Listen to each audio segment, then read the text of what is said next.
So my topic is on how knowing multiple languages can affect and mold how your personality and actions are.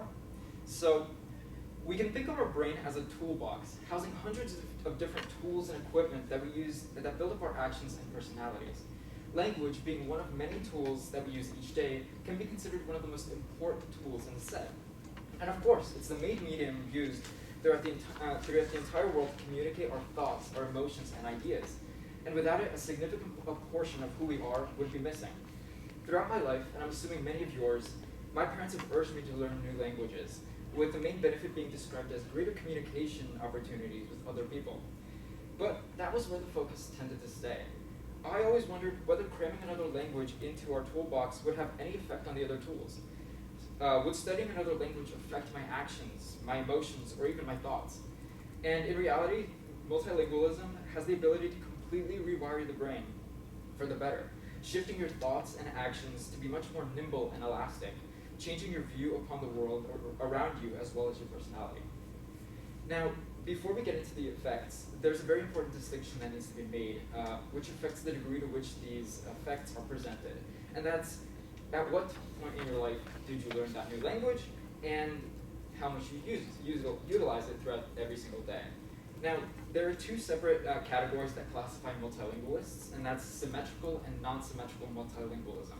Now, that may sound like a mouthful, but it's pretty simple to differentiate. So, for a show of hands, raise your hand if you're currently learning or have learned a second language later throughout your life after your first language. So for example, a Spanish class or an Italian class through school. And as we can see, most students in the class have learned a second language later throughout their life. And they can be considered non-symmetrical multilingualists, which just basically means that you learned a second language later throughout your life. And that's the most common type of multilingualism here in the United States. Now, raise your hand if you learned a second language at the same time as your first language when growing up. So there's still a couple, so there's not that many, as you can see. And that's also common because in the United States, mostly people who are symmetrical multilingualists, which basically means that you learned the second language at the same time as your first, while growing up. It's most common in first-generation students and children because parents usually tend to provide their kids with their culture and pass it down. And this distinction is incredibly important because it greatly impacts the effect on a person's behavior and emotions. So if you're symmetrical in learning languages, which means that you learned it at the same time, you're much more likely to develop these differences in actions and emotions due to the frequency that you use that language. So you could probably, many symmetrical multilingualists tend to speak a different language at home and use it every single day.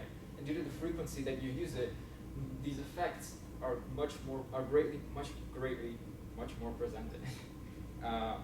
So now let's get on a personal level of the observed effects and strengths brought on by multilingualism. So studies have shown that people who are bilingual tend to display greater amounts of brain activity during social situations, allowing their choices and actions to be much more nimble and agile. And due to this agility in actions and thoughts, focus on certain tasks and details when conversing with others is drastically increased, as well as mental flexibility in decisions. And this is due to the fact that the brain is basically a muscle, and just like any muscle in your body, the brain needs exercise. And what a better way to exercise your brain than switching between different languages? Since your entire mode of communication is being shifted, and your entire viewpoint on the world is basically shifted between languages. And this exercise allows for the brain to be much more flexible, making it much more agile in decisions and conversations.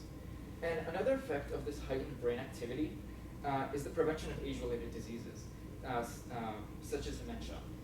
Recent studies have shown that bilingual people develop early symptoms of Alzheimer's disease an average of 5 years before monolingual people, which could be a major difference that could prolong your life. And you might be wondering, how does this brain activity, how does switching between languages affect brain activity so much. And the main reason is that as to why several languages affect our brain activity so much is the general structure of each language. And each language is generally and structurally different. Take for example French, which utilizes tenses, negation, and false cognates much differently than English. In Ukrainian, when I was learning Ukrainian as a kid, I couldn't wrap my head around how in the Ukrainian language the word the and a are not present. They do not exist in the Ukrainian language. But there's other ways to go around everything, so it's a much different viewpoint on the world when switching between languages. And due to these differences, the view and descriptions of the world vary greatly between the two languages, even though the difference seems kind of minor. And as well as this, each language carries its own cultural values behind it, which impact the way people view the world around them. So in a recent paper published by Ramirez Esperanza, a professor at the University of Texas, two groups of several Spanish to English bilinguals were tasked to write a 15-minute explanation and description of themselves, where one group wrote their response in English, while the other group wrote their response in Spanish. And the descriptions in English focused more on their achievements, their colleges, and daily activities in their lives, while the responses in Spanish focused more on their relationships, their families, and hobbies. And hobbies.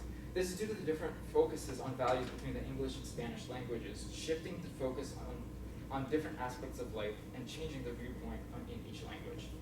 Now, these are all great benefits to learning another language, and you might be wondering, are there any negatives or some things that aren't that positive? And this may be considered a positive or a negative, or something in between, and that's differing personalities and perspectives. So due to the differences in intonations, wordings, and general structure, as well as cultural values between different languages, these differences could create a difference in your personality when switching between languages.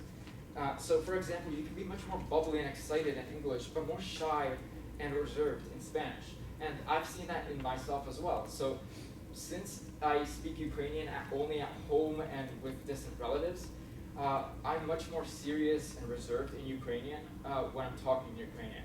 But in English, when I'm talking with my friends and family and in informal settings, I'm much more calm and relaxed when speaking English. And this also depends on setting and in settings. So let's just say you study Spanish in school.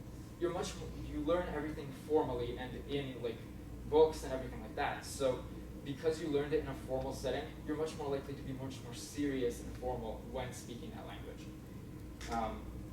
And this might be considered a positive effect or a negative effect. It depends on whatever you choose. Yeah. So although knowing several languages is always viewed as an advantage due to the communication throughout the world, the effects on your brain and actions are often overlooked or not even noticed. But these effects offer greater brain activity, mental agility, quicker interactions within the conversations, and a greater focus within distracting environments. As well as this, multilingualism often decreases your chances of mental diseases in old age, prolonging your lifespan, and often increasing your quality of life, which are major advantages and effects that shouldn't just be overlooked. If you're ever looking to expand and strengthen your toolbox, adding the tool of another language will greatly benefit your entire life and change your entire viewpoint of the world. Thank you.